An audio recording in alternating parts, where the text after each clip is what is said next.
dirty and whatever. And this is so clean and like just like weird and funny. And I was like, the fact that he thought I was halfway funny was like a real respect. I liked it, you know. Do you think? I saw him on Letterman. It was just Springsteen and him, and I was like, "Oh, wow, my God!" Cool. He had one of the best Lettermans ever, but not this one. This one, he was so high. Oh, really? I thought he had MS. Like he was shaking so bad. Oh, that's cool. And I said, and my wife goes, "Is he okay?" And I go, "No, I think we're watching like Aerosmith in 1977. Wow, like it was that bad." And he started a joke and goes, "I totally blew the punchline," but like he didn't say anything yet. Like in his mind, he had gone through that little cornfield of like A, B, C, D. But if you're watching Letterman, he goes, My brother had I totally blew that punchline. I have to start it over." That's cool though, huh? And he just did it again, and you're like, no, you didn't even fucking say it out loud. Like he was so gone, and I felt bad because he's so brilliant. His first Letterman though was the best one I've ever seen. He's had in my many life. of the best evers. Yeah, like that was like I was like, wow, I've never heard it like. You know, just like it was like I felt like I was there and I was watching it at home and I was like, whoa, holy shit, this guy's fucking amazing. He was also the first guy, aside from like, you know, guys that came from like the ghetto, like Rick Avilas, Charlie Barnett. Oh, wow. That wasn't like a booze and like, hey, you guys have any Coke? Like he was everything. He was fucking like going to the Improv in Houston and going, hey, where would I get some heroin? And like, you know what I mean? Yeah, that's true. How like you and I would get off the plane and go, hey, does any of the bartenders have any grass? Like that's how he was about like fucking crack and heroin. Or I don't know about crack, but I know heroin. Yeah, he was a sweetheart though. But it's like I'm backing it up with he was the best. No, he was the best. We all agree he was the best. But he was like it's almost like he was a pioneer in more ways than one. Like comedically. Oh yeah. No one's like him. A lot of these assholes try to be like him with their weird irony. But he was the first guy. And it wasn't like he shot out of a cannon. It was almost like he came out of the fucking manholes and just snuck up on you. But like to be that guy, like he really, and he wasn't like a Freddie Prinze crazy, like, hey, we're going to party at the Playboy Mansion. Like he was a guy like just low key, happy, but he had this weird thing where he just was like an actual walking card carrying heroin addict. Yeah. Well, which makes it more tragic because he was like an actual happy to be here guy. Well, he was also super talented, not just in comedy, but a musician. Like, oh yeah, he was made movies and all that. He was a child actor at one, you know. Really? Like, yeah, he did like all these. I don't know any of this. He's really like when people go like, oh, you know, talented. It's like he really was talented, and the drugs I think had to do with a lot of his like offstage problems because comics, you know, it's all like, you know, like he had like, you know, it's hard to deal with people. You know, he was that kind of. He closed his eyes for a reason. He would tune out the audience and like do his act, you know. Wow. He didn't let them get away. But I can't say I was ever like super friends with him, but we were always like together in like weird situations. And one time we were driving from Sacramento to San Francisco and, you know, we were getting a ride with like people who worked at the club and everybody was on mushrooms, I think, except for me, who was just like, like I was still kind of buzzing from the booze and coke of the night before. And Hedberg was on like everything, but it was like, they're all driving and they're on like, weird hallucinogenic drugs. So they're like, everything we're seeing is a story or a poem. You know, it's like, look at that bridge. A bridge to where? Tomorrow. You know, it's like, and you just want like, how about some quiet? You know, how about a little old fashioned? Shut the fuck up and get us there. You were the old curmudgeon. Yeah, it's like, and we're gonna die, and like these people will be laughing as they're dying because you know they're like they're on shrooms. And that's a like, windy, weird. Yeah, it's a There's no drive. Straight lines in Northern California. To get anywhere in Northern California, you got to go through some loopy shit. You can take you fucking either mailboxes at the end of a cliff. It's like it could either take you 4 hours or like 20 years to get from Sacramento to San Francisco. It's like the gold rush. I just can't leave town yet. It's like a wagon train. Well, I'm going from Tommy T's over to the punchline. But Jay, how much coffee and bacon do we have for the journey? Watch out for Mormons. They dress like Indians. But I'm lucky that like I was on the road like during the last, like when the South was still like a little Southern, because now it's just like anywhere like Atlanta and all those places. But like where you would go in, it'd be like, you know, I'm Beauregard, you know, like some like real Southern dude, and he'd be like, there's a lot of chicken eaters around here tonight. If and like you I'm catch New York my Jew. drift. I'm like, really? It's like, what are you? I'm like, Italian. This is my son Meredith. This is my son Shirley, and this is my son Marion. And then you do... This is my daughter Merlin. Then you do the morning radio, and it's always like, Here comes, whatchamacallit, Outhouse Bob and, T-Shank.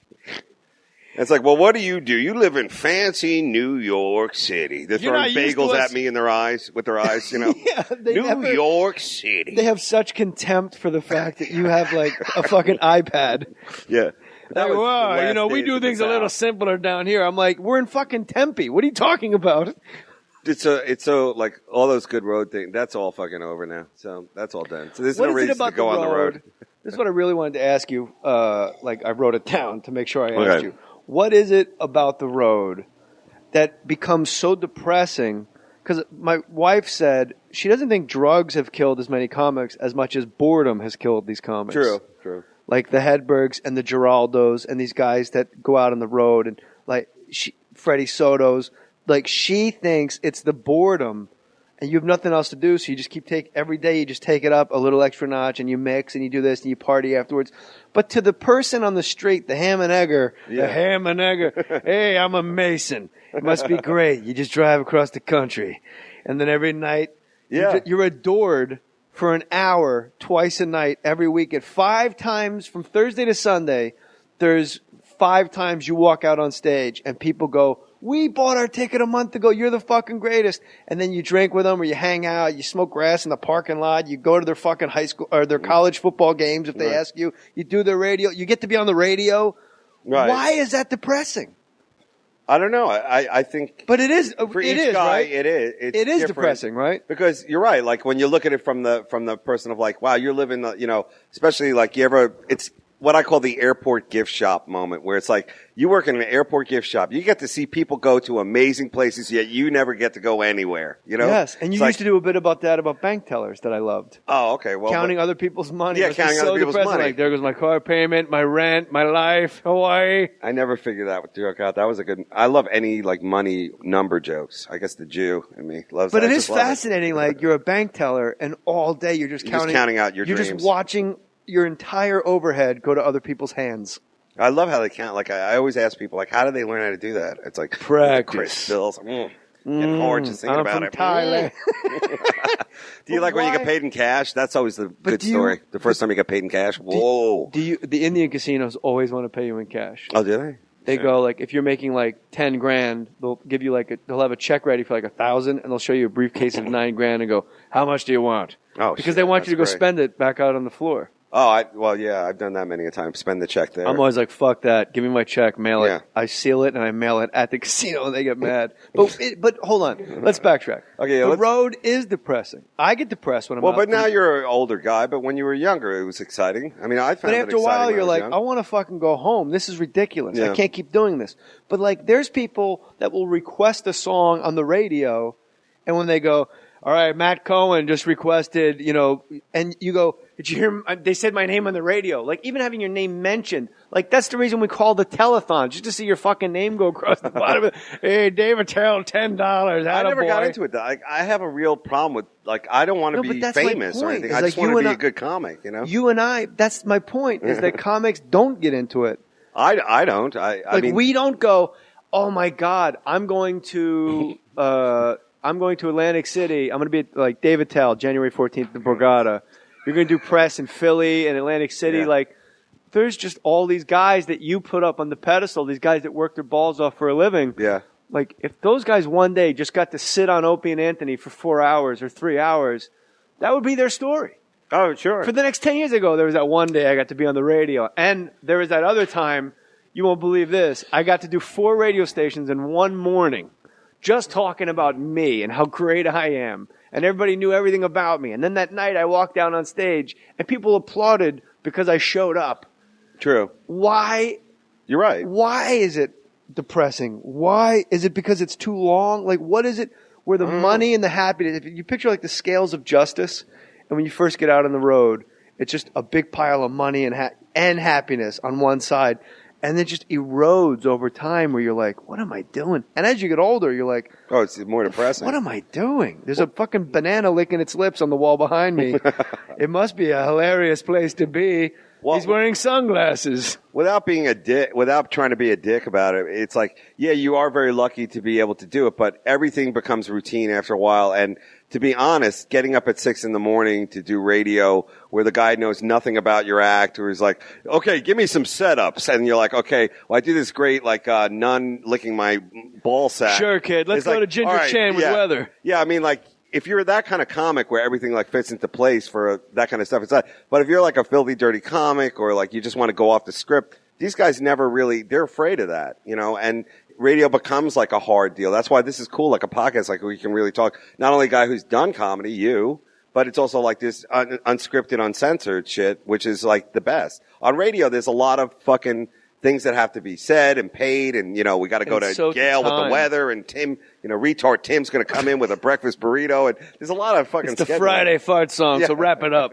So there's all that, but the shows were always what I live for, which was like getting to do like new shit in front of a road crowd, and not like a New York or LA crowd, of just like being people on the road and seeing how they would do it. So well, why can't we take that joy? We meaning comics. Yes. What is it about the days that they just fucking go on forever, and we're just killing time before we get out there? Why can't we take that joy from the night before and be happy during the next day? Well, if you're a self-hating loser like myself, then you're like, why did I say that? Oh my God, whatever, I suck. You listen to the tape. Oh, it's hard. Listening to yourself is hard. Yeah, that's really fucking, that's I'm like, reverse therapy.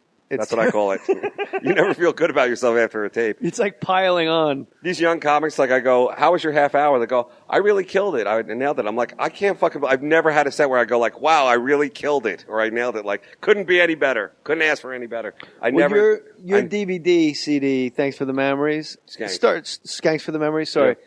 That start to finish it's an A. It's an A. I wouldn't give it that. It goes up. I am giving it that, and I don't think anybody. And I'm not saying because you're in front of me. It's an A. It's a constant A.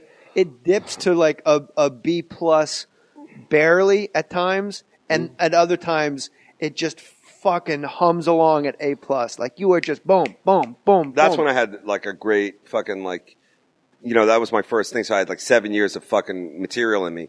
As I progressed further, as you know, it's really hard to fill that beast.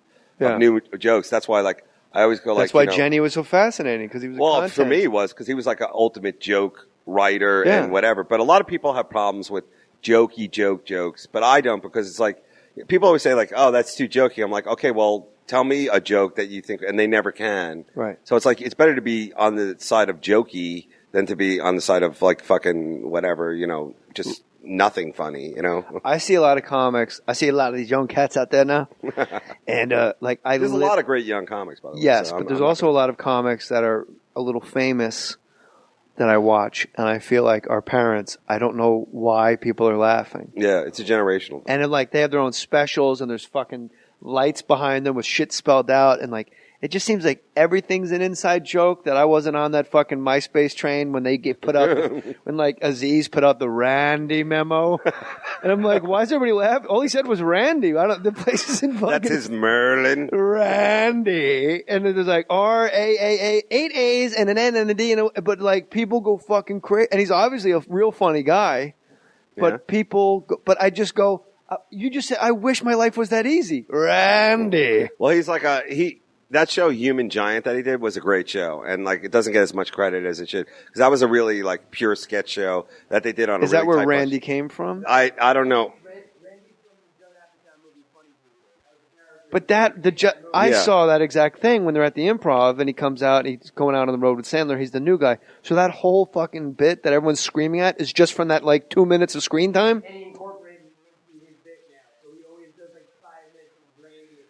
I'm not so sure how I feel about that. That'd be like me going on stage going, what about Bob Sugar, huh? Yeah.